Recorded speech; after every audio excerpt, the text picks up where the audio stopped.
Welcome back to Sika Strength, welcome back to Sika Stan. We're back with another competition vlog. So today it's me, Fitz, competing at the Bristol Open. For the OG watchers of the channel, you will recognise Bristol as being the place of our first ever Jiu-Jitsu competition. So today I'm competing in the super heavy class. So this is under 100.5 kilos body weight. And yeah, this is my first fight of the day.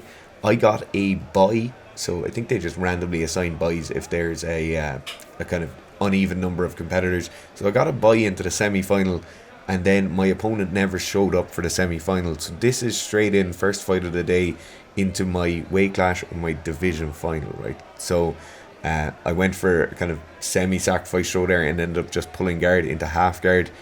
It ended up working out pretty well for me. So the guy there had a kind of headlock on, but it wasn't too tight, so I managed to get what would be classed as a sweep. So me going from my back onto him onto his back. The referee's just moving us back into the middle here, so once you get too close to the edge of the mats, the ref will move you back into the center and you start in the same position again. So I'm in his guard here. My coach is just telling me, make sure you get your grips, make sure you push down on the hips, and then I get a knee slice here. So knee slice, my right knee coming through his legs, through the center, and I'm into half guard. Now I lose my balance here a small bit and I end up just getting not swept but put onto my back in my guard, right? So because I retain guard here and because he was in half guard, it's not a sweep, it's just what you'd call a reversal.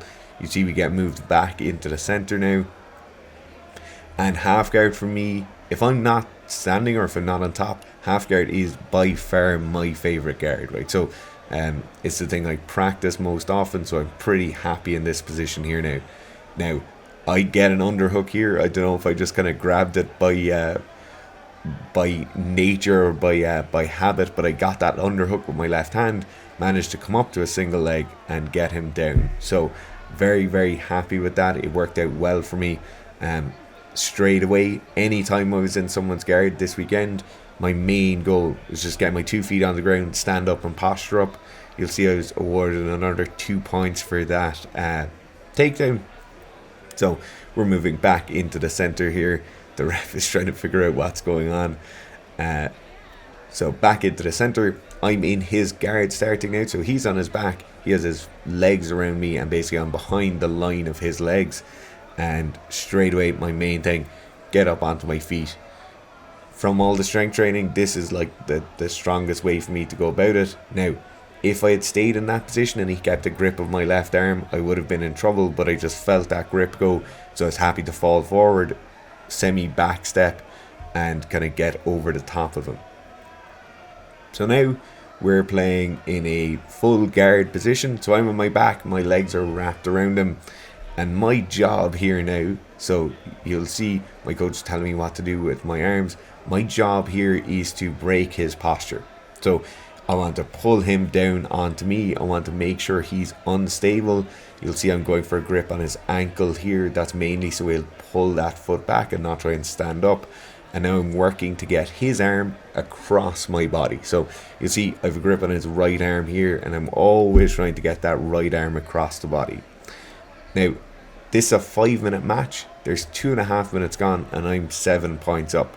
So the lads are shouting at me from the sideline. My friends who are over here telling me how long's left. And this is where you can kind of get lazy, right? And my coach is actually shouting at me to tell me to stop being lazy. Because with 7 points up, that person is going to have to break and pass my guard. Then he'll have to mount me, or he'll have to score a significant amount of points to get past. So in Dara Fitz's lazy brain, this is a nice place to delay, right? I can keep working to kind of scoop my hips out from underneath him. So imagine if there was a straight line going from his head down to his hips, that would form a straight line. I try to get my hips out from underneath him and scoot around the back. And the first part of doing that is getting that right arm of his pulled across my body. So that's all I'm working on here the whole time. Galera, my coach, is shouting at the lads to stop telling me how much time is left, because he thinks I'm just going to keep delaying and wasting time in this spot. and I pretty much am. But obviously I could hear him shouting, keep working on things. You'll see he's giving me instructions here, what to do with that arm, where to put it. Now I get that underhook, get a grip on his pants. So he does a good job of popping his knee out quite quickly there, and I just leave go of that grip on the left hand side. The big disadvantage with a fight like this early on in the day, so obviously it's very controlled, which is what I like. That's a massive advantage. You're not kind of going balls to the wall straight away. There is an element of control. You can control your breathing, you can control your energy expenditure, but the big thing when you're like this, when you have somebody in your guard, is your grips tend to get quite tired. So Galera's giving out to me there, just making sure I don't go for a wrist lock.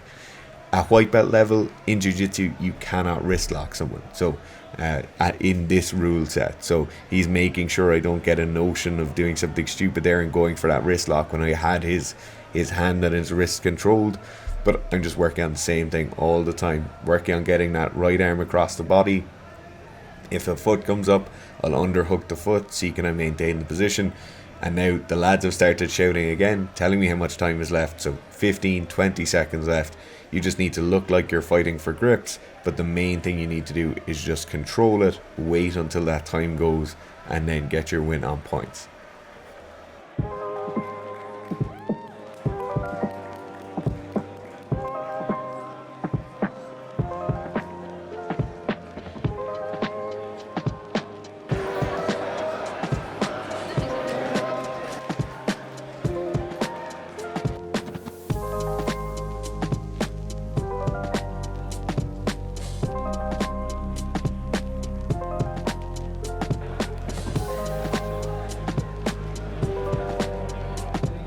So up next week, my first fight in the absolute division, so there's no weight class here. This guy's a fair bit lighter than me.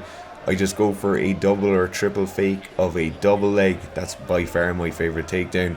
Control his legs and then push those legs back behind me and go for the pass or start working for that pass. So that takedown, that kind of double or triple fake, is definitely one of my favourite things. The main issue I have with it here is that you'd get moved back into the middle, or you wouldn't even get points for the takedown if you didn't take him down within that kind of red matted square. So we get moved back in, same position resumes. I've now gotten the points for the takedown and for the pass, so I'm in side control here. And what I'm looking for now is just slowly start to get myself in a better position, get more control over him. I want to get my left arm further underneath his left elbow, just get a grip of that kind of armpit. So I'm working on pushing those legs down, sweep my leg over and go for the mount. And what I was doing there is just trying to put a bit of pressure on, basically to control or just put pressure and cook my opponent slightly. He ended up tapping just because that pressure was on his face. So it's not the best of submissions, but it gets the job done. This competition vlog is brought to you by the Sika Strength Combat Athletes Program. So this program is 10 weeks long. The first 6 weeks focuses on strength training. The last 4 weeks focus on speed and power training. It's 4 sessions per week. You can even run this as a 2 session per week program and get twice the amount of time out of it. If you're interested, follow the link below. You can also get weekly coaching from myself and Owen via our Facebook members group. As I said, if you're interested, follow the link below. And now we're on to the next fight in the absolute. So this happened pretty much straight away afterwards. This guy's in the ultra heavy class, so no weight limit. He's in great shape, very, very strong. What he did there was 2 or 3 snap downs just to see how he'd move. He was bringing his leading leg forward, obviously because it's his leading leg, so I would just scoop my hand underneath, tried to go for a single leg. Then my coach gave me a bit of advice. When he go for the snap down, he moves quite a lot, so this time I'm going to go for a sacrifice throw, keep that leg out and then get up. So get the 2 points for the takedown here. Now he does a very, very good job in turtle. This wouldn't be a strong part of my game, kind of attacking somebody that's in turtle. So now what I'm looking for is to try and run around to the back, basically. So walk my way around, keep him slightly off balance, try and go around to the back. But he has a good grip of me. He kind of keeps working. My coach keeps telling me to work around the back and I'm just not doing a good job of it here. So the big worry for me here is kind of losing position, ending up with him passing me, right? So Probably should have stood there and gone back to kind of both of us standing up, or even just back to sprawling. But now I'm in half guard. As I mentioned earlier, I'm pretty happy in half guard most of the time. So I have an underhook here on that top side, so things are pretty good. Then I get that deep hook on the leg, so with my left arm now, and now I should be sweeping him back over my right shoulder.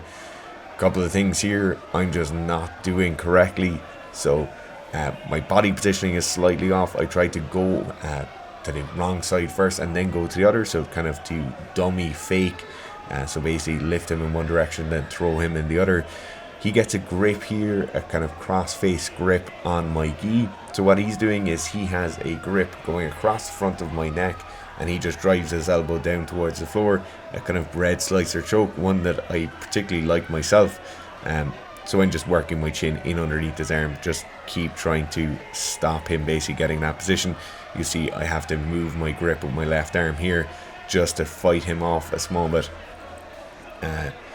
So now he's doing a good job. I really should have bucked up there to try and sweep over the top, and this is basically just a power struggle. So you'll see my left arm had to fully extend out there just to try and get him off that cross collar choke a bit. Now I pull my right arm back and I lose that underhook. So that right arm that I had underneath his armpit that I was talking about as an advantage earlier, I've lost that, I've let go of it. And now he's working, kind of keeping that pressure on. And he's working to pull that leg through my two legs. So all that happens here, he just grips the inside of my sleeve. So basically he can grip my sleeve, but if his hands slide down the inside of my sleeve, it's a penalty. Penalties don't mean much in jiu-jitsu unless you get 3 of them or unless you get 4 of them. So if you get 3 of them, you lose some points. If you get 4 of them, you get disqualified. So just getting one like that doesn't make a massive difference. I then have a grip on his gi. So this is my fatal flaw here. I grip the back of his uniform. I have to leave go of that because I'm pulling it off his head, and my arm being up in that position puts me in a bad position overall. And he kind of starts working to get his grips into an Americana grip here, and he just does a great job. He gets it really quickly, nice and strong, very, very controlled. A very audible pop out of my elbow. It's still kind of aching me now today, but he did a great job there. This guy went on to, Nick I think his name was, went on to win the absolutes. So it's always nice when the person who beats you wins it outright. But overall, very, very enjoyable fight. I would have liked to go on further, but I really, really can't complain.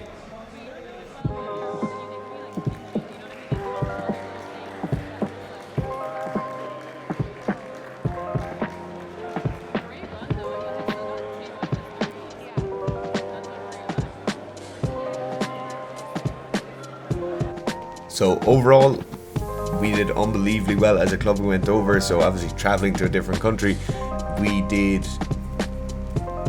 13 gold medals, 3 silver medals, 2 bronze medals. So overall we came third in the total standings, which is a great result. Really, really good showing. So massive thanks once again to Galera, Sika Strength's one and only sponsored athlete. He's the main man, so massive thank you to him. If you're looking to do jiu-jitsu in Cork, or even if you're around Munster and you want to do some jiu-jitsu, Studio Galera in Bandon, give them a shout. Their link is below.